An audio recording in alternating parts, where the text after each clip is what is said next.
ሰላም ጤና ይስጥልን ውድ የቻናላችን ተከታታዮች የፕሮግራማችን ቤተሰቦች፣ ይህ አብዲራባ ቲዩብ ነው።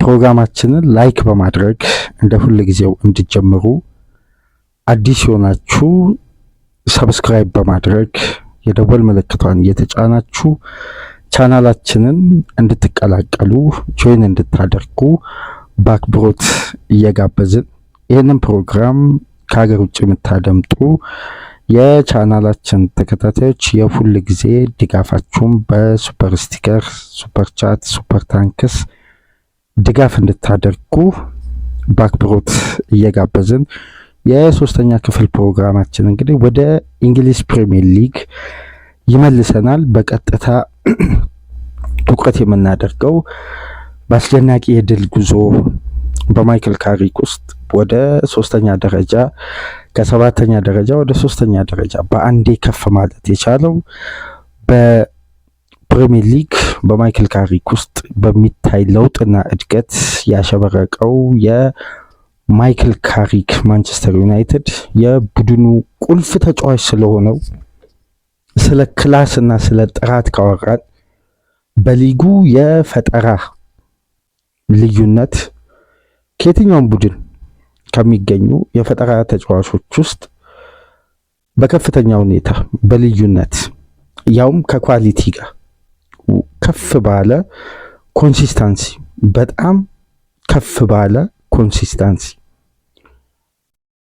ከፍ ብሎ የተቀመጠው በብቃቱ ጣሪያ ላይ የሚገኘው በማንቸስተር ዩናይትድ ቤት የካሪክ መምጣት ልዩነት ሲፈጥር የበለጠ ብቃቱን አውጥቶ እንዲጠቀም የረዳው መጀመሪያ በቡድኑ ውጣ ውረድ ውስጥ በርካታ ጊዜ ማንቸስተር ዩናይትድ ሲቸገር ከጭንቅ የሚያወጣ ማንቸስተር ዩናይትድ የመጨረሻ ቢግ ሞመንቶችን ሲፈልግ የዛ ድራማ አካል የሆነው በቡድኑ በየትኛውም የፈጠራ ቀጥተኛ የማጥቃት እንቅስቃሴ ባለፉት ዓመታት ከታዩ የፈጠራ ፖዚሽኖች ላይ በልዩነት መቀመጥ የሚችል በቅርብ ሳምንት እንግዲህ ተገቢ ነው አይደለም የሚለውን እንግዲህ አድማጭ የእግር ኳሱ ቤተሰብ የራሱ መመዘኛና የራሱ የሆነ እይታ አለውና በሚመለከተው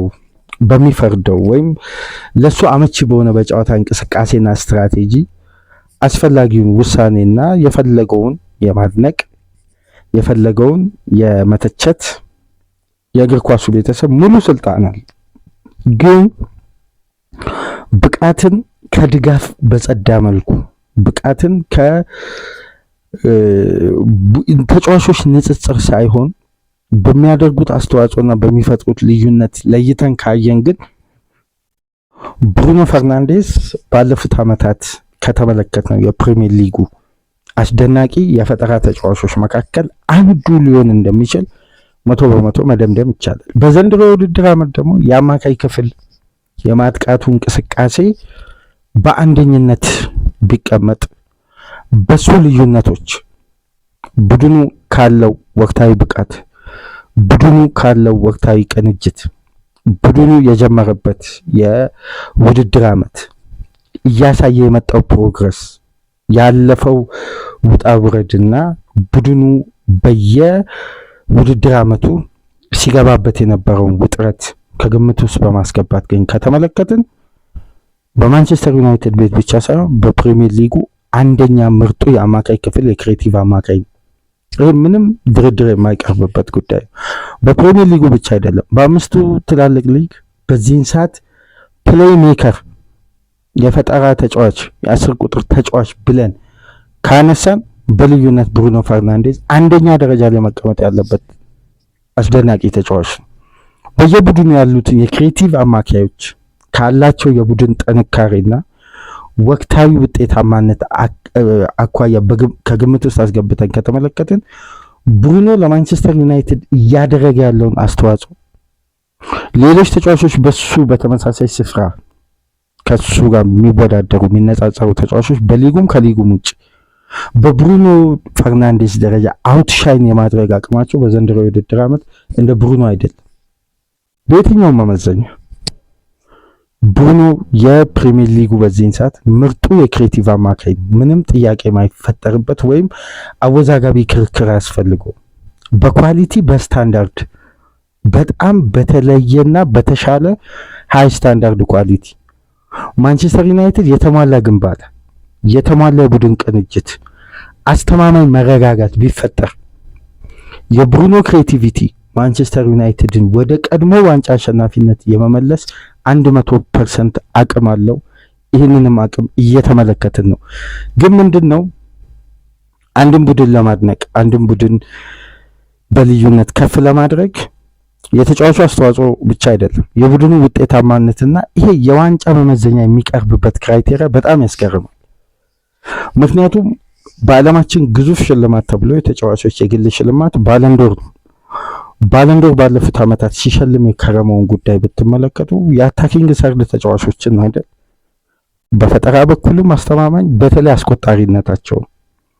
ግን የፈጠራ ማዕከል የሆኑ ተጫዋቾች የሚያገኙት ክሬዲት በባለንዶር ደረጃ ከሚያሸንፉት ተጫዋች በመቀጠል ትልቁን ክሬዲት የሚያገኙት የፈጠራ ዲፓርትመንት ተጫዋቾች ናቸው።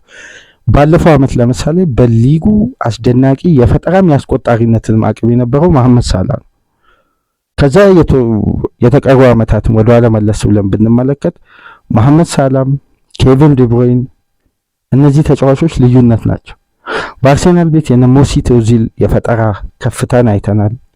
በተለያየ ጊዜ የነ ዳቪድ ሲልቫን በማንቸስተር ሲቲ ቤት እየፈጠሩ ያሉትን የ10 ቁጥር ተጫዋች ሚና እነ ፊሊፔ ኩቲኒዮ በየጊዜው የመጡ አስደናቂ ቴክኒሻል ተጫዋቾችን አይተናል። እነዛን ስናደንቅ ግን ሲሰጥ የነበረው ክሬዲትና የአድናቆት መለኪያ አሁን ላይ ብሩኖ ፈርናንዴዝ እያገኘ ነው ብዬ አላምንም።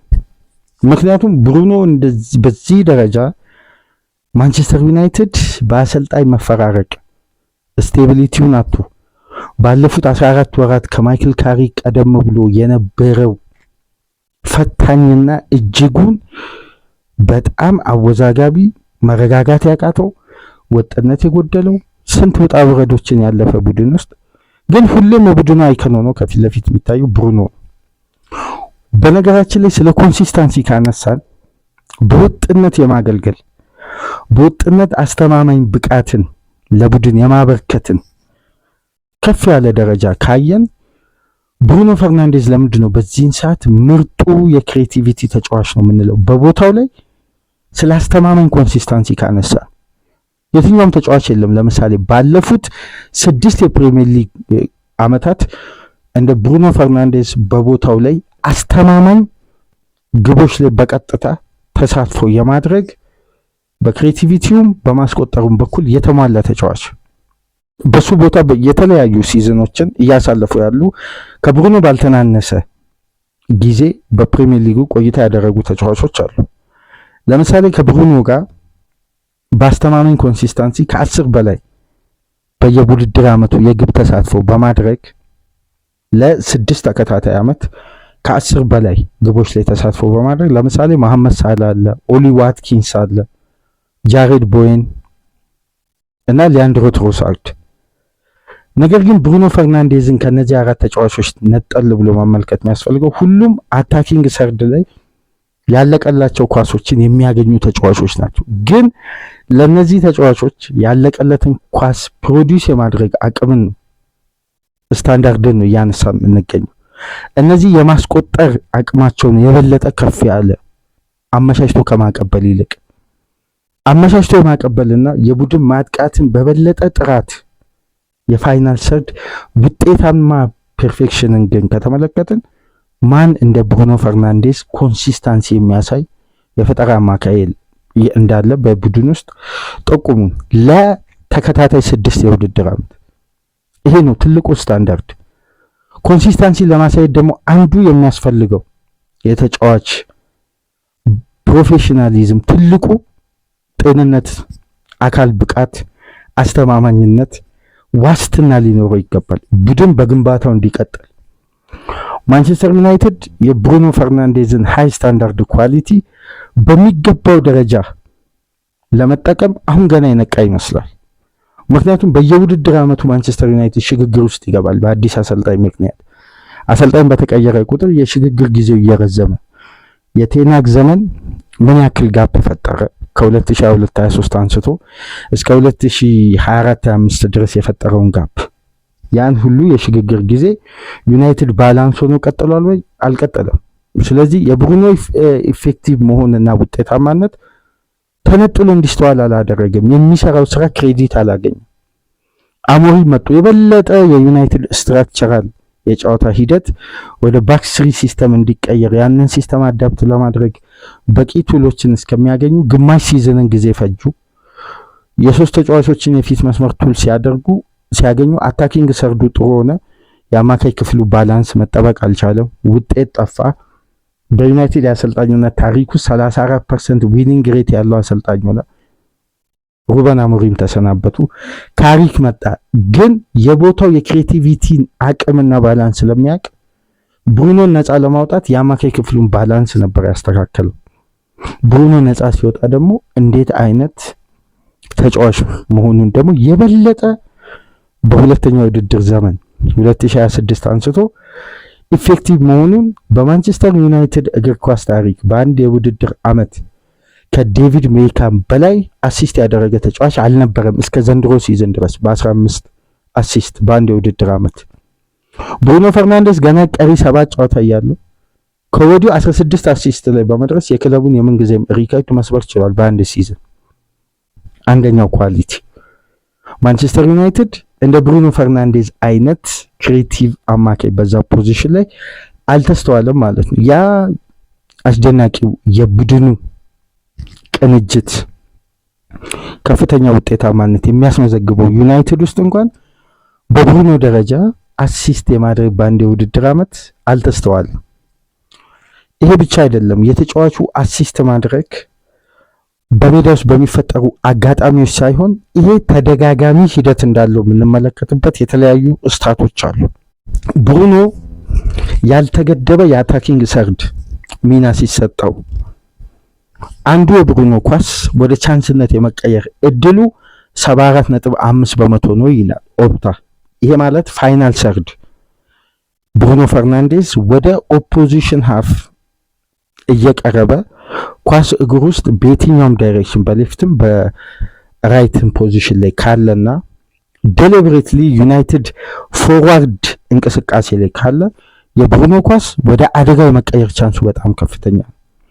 ይህን ከሚያሳዩ ቁጥሮች መካከል ብሩኖ በአንድ ጨዋታ ክሬት የሚያደርጋቸው የቻንሶች ቁጥር እንደውም ዩናይትድ በብሩኖ አቅምና እንቅስቃሴ ደረጃ ግቦችን እያመረተ አይደለም። ምክንያቱም በፕሪሚየር ሊጉ ታይቶ በማይታወቅ ሁኔታ አንድ የክሬቲቭ አማካይ ሊጉ በዚህ ወቅት በዚህ ሳምንት ደረጃ ተቀምጦ ይሄን ያክል ቻንስ ክሬት በማድረግ ከተከታዩ የክሬቲቭ አማካይ ወይም ቻንሶችን ክሬት በማድረግ በርካታ ቁጥሮችን ከያዘ ተጫዋች በዚህ ርቀት ተቀምጦ አያውቅም። ባለፉት 5 የውድድር ዓመት ውስጥ 16 አሲስት ብቻ ማድረጉ አይደለም። ይሄ ተጫዋች 101 ቻንሶችን ክሬት አድርጓል። 101 ቻንስ ክሬት ያደረገ ተጫዋች ነው። 16ቱን ብቻ የቡድን አጋሮች ያስቆጠሩት 101 ቻንስ ክሬት አድርጎ ተመልከቱ። ከሱ በመቀጠል የሚገኘው ተጫዋች በቦታው ተቀራራቢነት ከወሰድን አርስታችን ላይ እንደተጠቀመው ዶሚኒክ ሶቦስላይ ነው 58 ሁለተኛ ደረጃ ላይ የተቀመጠው። እኩል በቦታው ተቀራራቢነት ሳይሆን አንድ ስቴፕ በአርቴታ ጠጋ ብሎ እንዲጫወት ሚና የተሰጠው ደክላን ራይስም 58። ብሩኖ ፈርናንዴዝ ግን 101 ቻንሶችን ክሬት አድርጓል። በዘንድሮ የእንግሊዝ ፕሪሚየር ሊግ የትኛውም ተጫዋች ይህን ቻንስ ቁጥር አላስመዘገበም። ማስመዝገብ አይደለም አልተጠጋም ወደ ብሩኖ። ከነዚህ 101 ኳሶች ውስጥ 73ቱ ቻንሶች ክሬት የተደረጉት ክፍት ከሆነ እንቅስቃሴ ነው። አሁን ትልቁ የክሬቲቪቲ የተጫዋቾችን አቅም ለማድነቅ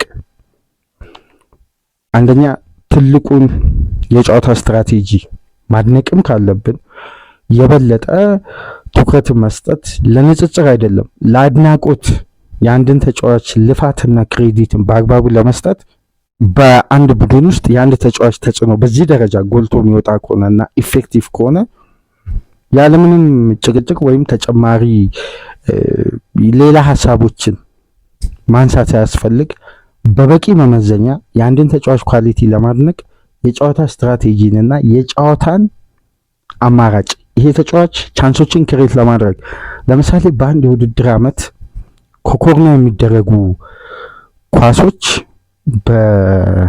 ካልተሳሳትኩኝ የስቶክ ሲቲ እና የዌስት ብሮም የጨዋታ ስታይልና የአንድ የስቲቭ ብሩዝ ዊገን ይሁን ሰንደርላንድ ይሁን እርግጠኛ አይደለሁም ከኮርና ላይ በሚነሱ ኳሶች ቻንሶችን ክሬት በማድረግ በፕሪሚየር ሊጉ የሚመሩበትም ወቅት ነበር።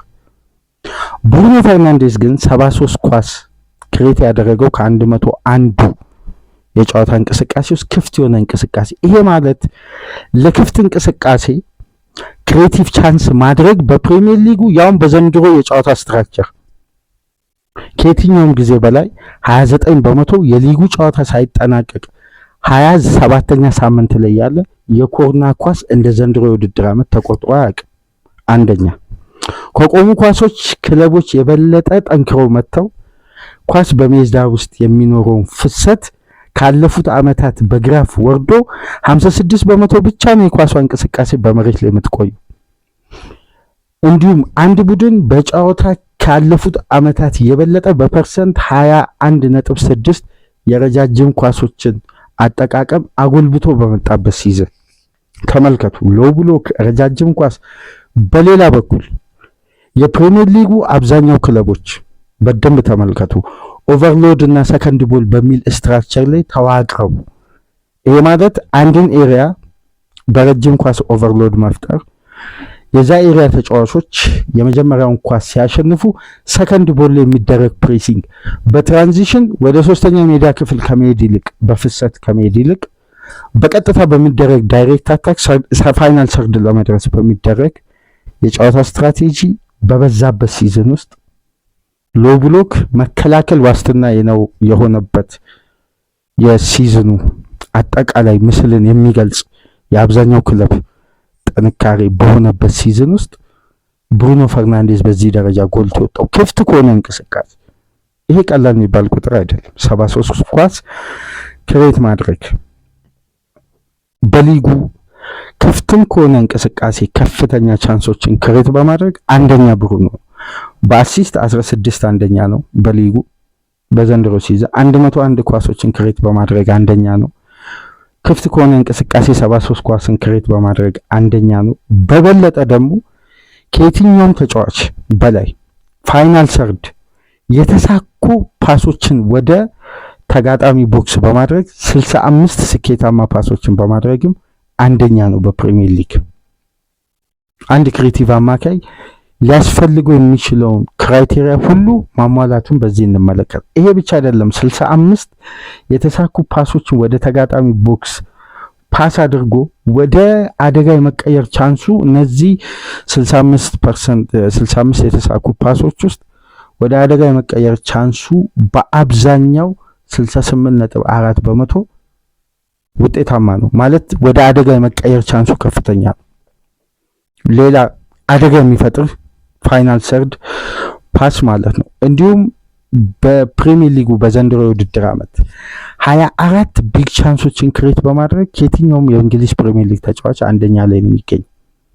አሁን የምጠቅስላችሁ ቁጥሮች ሁሉ ብሩኖ ፈርናንዴዝ አንደኛ ላይ የተቀመጠበት የዘንድሮ የውድድር ዓመት የጨዋታ ስታት ነው።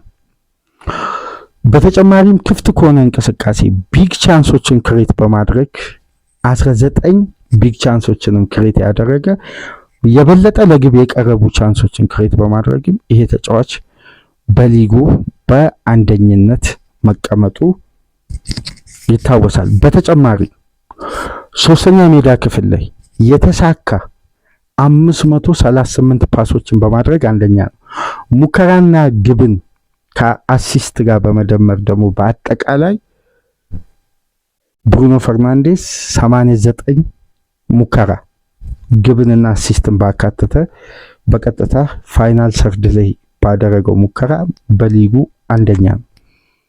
ታዲያ የተጫዋች የክሬቲቭ ማዕከል ሆኖ ነገር ግን በቂ ክሬዲት አግኝቷል ብዬ አላስብም። ከሚገባው በላይ ፐርፎርም እያደረገ ከሚገባው በታች ደግሞ አድናቆት ወይም ቦታ የተሰጠው ተጫዋች ነው። ስለዚህ ብሩኖ ፈርናንዴስ ወርልድ ክላስ መሆኑ ብዙም የሚያነጋግር ጉዳይ አይደለም። ክላሱ በከፍተኛ ደረጃ ሃይ ስታንዳርድ ተጫዋች ቢግ ማች ፕሌየር ነው። የዩናይትድ እስትንፋስ ነው። ለዚህም ነው የዘንድሮ ሲዝን ዩናይትድ ሲያተርፍ የብሩኖ ፈርናንዴዝ ሚና አብዛኛውን ፐርሰንት የሚወስደው። ማንቸስተር ዩናይትድ እና ብሩኖ በአስደናቂ ጉዞ የተጫዋቹ የግል ጥረትና የሜዳ ውስጥ እንቅስቃሴ በልዩነት ለክለቡ የሚያበረክተውን አስደናቂ አስተዋጽኦ ቀጥሎበት እንግዲህ ያለፈው ሳምንት ዩናይትድ በቫይታሊቲ ስቴዲየም 2-2 ተለያይቷል። ከ24 ቀን በኋላ ሲመለስ እንግዲህ በሊጉ በዛ ጨዋታ የምናነሳ ይሆናል። በማል ደግሞ የተለያዩ መረጃዎችን እና እንዲህ አይነት አስደናቂ ቁጥሮችን በዩናይትድ ዙሪያ ይዘንላችሁ ምንመጣ ይሆናል። በዚህ አጋጣሚ ምሽት ላይ ከወጡ መረጃዎች መካከል ብራያን ምቤሞ እና ቤንጃሚን ሼሽኮ ባጋጠማቸው መጠነኛ ጉዳትና የመጫወቻ እግሮች መዳከም ወይም መዛል ተፈጥሮ እንግዲህ ከብሔራዊ ቡድኖች ጋር በተፈጠረ ግንኙነት በተፈጠረ ኮንታክት እንግዲህ ሁለቱ ተጫዋቾች ወደ ማንቸስተር እንዲመለሱ ተደርጓል። ብራያን ምቤሞ እና ቤንጃሚን ሼሽኮ መጠነኛ ጉዳትና መዛል ስለተስተዋለ ከብሔራዊ ቡድን ላይ ጉዞ ቀርተው እንግዲህ በዩናይትድ የሪከቨሪ ጊዜ እንዲሰሩ ተደርጓል። ጉዳቱ በዛ ደረጃ ከፍተኛ አይደለም። ለቀጣይ ጨዋታ በቀሪ 20 ምናምን ቀናት ውስጥ ማገገም እንደሚችሉ ተገልጸው እንግዲህ ሁለቱም ተጫዋቾች ወደ ማንቸስተር እዛው እንዲቀሩ ተደርጓል። ብሔራዊ ቡድናቸውን አልተቀላቀሉም። ይሄ ለዩናይትድ ምናልባት ለቀጣይ ጨዋታ ተጨማሪ 20 ምናምን ቀናትን ተጫዋቾች ሪከቨሪ እንዲያደርጉ ከቆዩ እረፍት ምናምን እንደነ ብሩኖ እንደነ ብራያን ምቤሞ እና ሼሽኮ አይነት ተጫዋች ረጅም እረፍት የሚወስዱ ከሆነ በቀሪ የፕሪሚየር ሊግ ጨዋታ ማንቸስተር ዩናይትድ የበለጠ ሶስተኛ ደረጃን ይዞ ለማጠናቀቅ የሚያስችል ጥንካሬ ይዞ ለመዝለቅ የበለጠ ያግዘዋልና አሁን ላይ እንግዲህ መጠነኛ ጉዳት ነው። ጉዳቱ የሆነ ከባድ ወይ ጠንካራ ነው ሳይሆን መጠነኛ ጉዳትና መዛል ስለተስተዋለ ከብሔራዊ ቡድን ውጭ ሆነው እዛው በዩናይትድ እንዲቆዩ ተደርጓል። አስደናቂው የብሩኖ ፈርናንዴስ ሲዝን ምናልባት እነዚህ ቁጥሮች ካሁን በኋላ ሊበለጡ የሚችሉበት እድል በጣም አነስተኛ ነው። ስለዚህ የበለጠ ፕሪሚየር ሊጉ ያለፉትን ዓመታት ሲያደርግ እንደነበረው ከተመለከትን የፕሪሚየር ሊጉ ምርጡ ተጫዋች በወጥነት ከመጀመሪያ የሲዝኑ የውድድር ዓመት አንስቶ እስካሁኑ ድረስ ባለው ወጥ በሆነ ብቃት አስተማማኝ የሆነ ፐርፎርማንሱ ለክለቡ እያበረከተ ያለው ብሩኖ ፈርናንዴስ ስለ ኮንሲስተንሲ ካነሳንና በቁጥሮች የተያገዘ አስተማማኝ ብቃት ካየን የዓመቱ ምርጡ ተጫዋች የመሆን እድሉም በዚህ አጋጣሚ ሰፊ ነው።